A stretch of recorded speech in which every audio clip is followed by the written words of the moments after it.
कल्पना कीजिए, अमृतसर की धूल भरी गलियों में एक साधारण सा रिक्शा वाला घूम रहा है। उसके हाथ जर्जर रिक्शा पकड़े हैं, चेहरा थका हुआ, कपड़े मिट्टी से सने हुए। स्वर्ण मंदिर के आसपास खालिस्तानी आतंकवादी भारी हथियारों से लैस होकर घूम रहे हैं। कोई उनके रास्ते में आ जाए तो वो बिना सोचे गोली चला देते। लेकिन ये रिक्शा वाला अंदर तक घुस जाता है। वो खुद को पाकिस्तानी आईएसआई का एजेंट बताता है, आतंकवादियों से बात करता है, उनके ठिकानों की जानकारी लेता है, उनकी संख्या जानता है, हथियारों का ब्यौरा निकालता है। और ऑपरेशन ब्लैक थंडर शुरू होने से सिर्फ 2 दिन पहले ये रिक्शा वाला सारी महत्वपूर्ण जानकारी भारतीय सुरक्षा बलों तक पहुंचा देता है। वो रिक्शा वाला था अजीत कुमार डोभाल।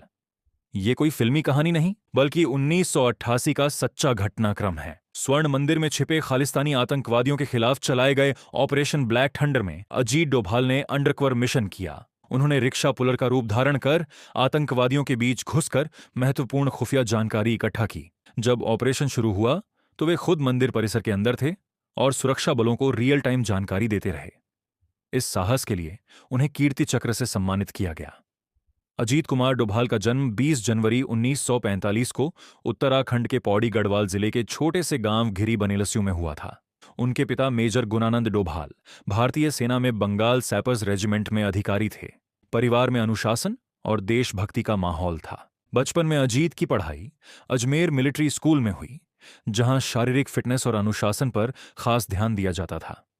इसके बाद उन्होंने आगरा विश्वविद्यालय से अर्थशास्त्र में स्नातक और स्नातकोत्तर किया, जहां उन्होंने पहला स्थान हासिल किया। 1968 में उन्होंने यूपीएसएससी परीक्षा पास कर भारतीय पुलिस सेवा आईपीएस में शामिल हो गए। उनका केडर केरल था।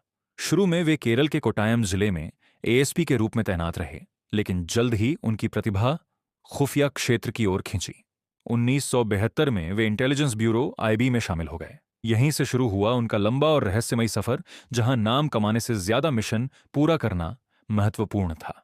आईबी में आने के बाद अजीत डोभाल को मिजोरम भेजा गया, जहां एमएनएफ मिजो नेशनल फ्रंट के विद्रोही सक्रिय थे। हिंसा चरम पर थी। डोभाल ने हथियारों की बजाय बातचीत और समझबूझ का रास्ता अपनाया। उन्होंने विद्रोहियों के बीच घुल मिलकर उनके कमांडरों से संपर्क किया, उनकी शिकायतें सुनी और कई प्रमुख नेताओं को मुख्यधारा में लाने में सफल रहे। लालडेंगा के 7 में से 6 कमांडरों को उन्होंने समझाकर शांति का रास्ता दिखाया। मिजोरम में शांति स्थापित करने में उनकी यह भूमिका बहुत महत्वपूर्ण रही। इसी दौरान उन्होंने सिक्किम के भारत में विलय में भी अहम योगदान दिया। 1975 में सिक्किम को भारत का हिस्सा बनाने की प्रक्रिया में डोभाल ने राजनीतिक इंजीनियरिंग, संपर्क और सुविधा प्रदान करने का काम किया। वे सिक्किम में आईबी की सब्सिडियरी इंटेलिजेंस ब्यूरो के प्रमुख थे। उनकी कूटनीतिक समझ और रणनीति से सिक्किम शांतिपूर्वक भारत में शामिल हुआ। 1980 के दशक में अजीत डोभाल पाकिस्तान में भी सक्रिय रहे। वे लगभग 6 से 7 साल वहां विभिन्न छद्म रूपों में काम करते रहे। उन्होंने पाकिस्तान के माहौल को करीब से देखा, आतंकवादियों के नेटवर्क को समझा और महत्वपूर्ण खुफिया जानकारी इकट्ठा की। कुछ खातों में कहा जाता है कि उन्होंने पाकिस्तान के परमाणु कार्यक्रम से जुड़ी जानकारियां भी हासिल करने में भूमिका निभाई। इन सालों में उन्होंने कई बार मौत के मुंह से वापस लौटे, लेकिन कभी पीछे नहीं हटे। 1988 में पंजाब में खालिस्तानी आतंकवाद चरम पर था। स्वर्ण मंदिर में आतंकवादी छिपे हुए थे। ऑपरेशन ब्लैक थंडर शुरू होने से पहले अजीत डोभाल ने सबसे जोखिम भरा कदम उठाया। उन्होंने रिक्शा पुलर का रूप धारण किया और खुद को आईएसआई का एजेंट बताकर आतंकवादियों के बीच घुस गए। उन्होंने मंदिर परिसर में घुसकर उनकी सटीक स्थिति, संख्या, हथियार और योजनाओं की जानकारी ली। ऑपरेशन के दौरान वे खुद अंदर मौजूद थे और सुरक्षा बलों को जरूरी जानकारी देते रहे। इस ऑपरेशन में खून खराबा कम हुआ और आतंकवादियों को मंदिर से बाहर निकाला गया। इस साहस के लिए उन्हें कीर्ति चक्र मिला। 1990 के दशक में कश्मीर में आतंकवाद ने विकराल रूप ले लिया था।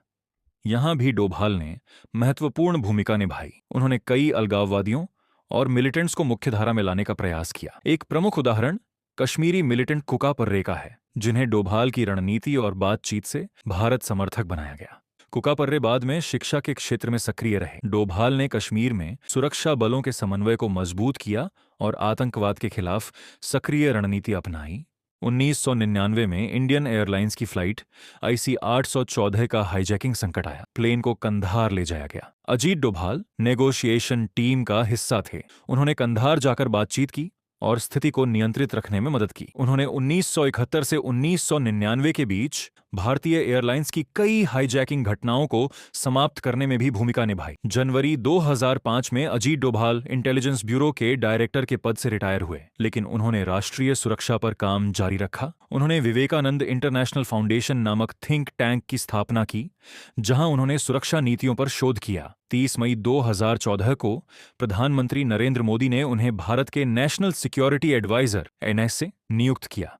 वे इस पद पर सबसे लंबे समय तक सेवा दे रहे हैं और कैबिनेट रैंक के साथ काम कर रहे हैं। NSA बनने के बाद उन्होंने भारत की सुरक्षा नीति को नई दिशा दी। उन्होंने आतंकवाद के खिलाफ ऑफेंसिव डिफेंस की अवधारणा को मजबूत किया, यानी सिर्फ बचाव नहीं, बल्कि पहले से रोकथाम और सक्रिय कार्रवाई। 18 सितंबर 2016 को पाकिस्तान समर्थित आतंकवादियों ने उरी आर्मी बेस पर हमला किया, जिसमें 19 भारतीय जवान शहीद हुए। अजीत डोभाल की अगुवाई और रणनीति में भारतीय सेना ने 29 सितंबर 2016 को लाइन ऑफ कंट्रोल पार कर सर्जिकल स्ट्राइक की। विशेष दस्ते ने पाकिस्तान अधिकृत कश्मीर में आतंकवादियों के लॉन्च पैड्स को नष्ट किया। यह पहली बार था जब भारत ने स्पष्ट रूप से सीमा पार कार्रवाई की और पाकिस्तान को सख्त संदेश दिया। 14 फरवरी 2019 को पुलवामा में जैश-ए-मोहम्मद के आतंकवादी ने CRPF काफिले पर आत्मघाती हमला किया, जिसमें 40 जवान शहीद हुए। 26 फरवरी 2019 को भारतीय वायुसेना के मिराज 2000 विमानों ने पाकिस्तान के बालाकोट में जैश-ए-मोहम्मद के ट्रेनिंग कैंप पर एयर स्ट्राइक की। अजीत डोभाल उन कुछ चुनिंदा लोगों में शामिल थे जिन्हें इस ऑपरेशन की पहले से जानकारी थी। यही स्ट्राइक पाकिस्तान की गहराई में थी और भारत की क्षमता का प्रदर्शन थी। 2017 में भारत चीन के बीच डोकलाम में 73 दिन तक तनाव रहा। चीनी सैनिक सड़क बनाने की कोशिश कर रहे थे। अजीत डोभाल ने कूटनीतिक स्तर पर महत्वपूर्ण भूमिका निभाई। अंत में दोनों पक्ष पीछे हट गए और संकट शांतिपूर्वक सुलझा। वे भारत चीन सीमा वार्ता के स्पेशल रिप्रेजेंटेटिव भी हैं। 5 अगस्त 2019 को अनुच्छेद 370 को हटाया गया और जम्मू कश्मीर को 2 केंद्र शासित प्रदेशों में बांटा गया। इस पूरे प्रक्रिया में अजीत डोभाल ने सुरक्षा व्यवस्था संभाली। उन्होंने श्रीनगर में रहकर स्थिति पर नजर रखी और बाद में स्थानीय लोगों के साथ विश्वास बनाने के प्रयास किए। इस फैसले के बाद कश्मीर में आतंकवाद की घटनाएं घटी और पर्यटन बढ़ा। अजीत डोभाल ने इराक से 46 भारतीय नर्सों को सुरक्षित वापस लाने में भी मदद की। उन्होंने कई अन्य संकटों जैसे हाईजैकिंग मामलों और गुप्त मिशनों में योगदान दिया। आज भी 81 वर्ष की उम्र में वे पूरे समर्पण से देश की सुरक्षा की रखवाली कर रहे हैं। अजीत डोभाल की कहानी एक साधारण गांव से शुरू होकर देश की सबसे महत्वपूर्ण सुरक्षा जिम्मेदारी तक पहुंचती है। यह कहानी साहस की है, धैर्य की है और चुपके से किए गए उन कार्यों की है जिन्होंने लाखों भारतीयों की जिंदगी सुरक्षित रखी। उन्होंने कभी नाम या पदक की मांग नहीं की, सिर्फ देश की सेवा की। उनकी यात्रा हर भारतीय को याद दिलाती है कि असली हीरो अक्सर छाया में काम करते हैं, लेकिन उनकी वजह से देश रोशनी में जीता है। जय हिंद।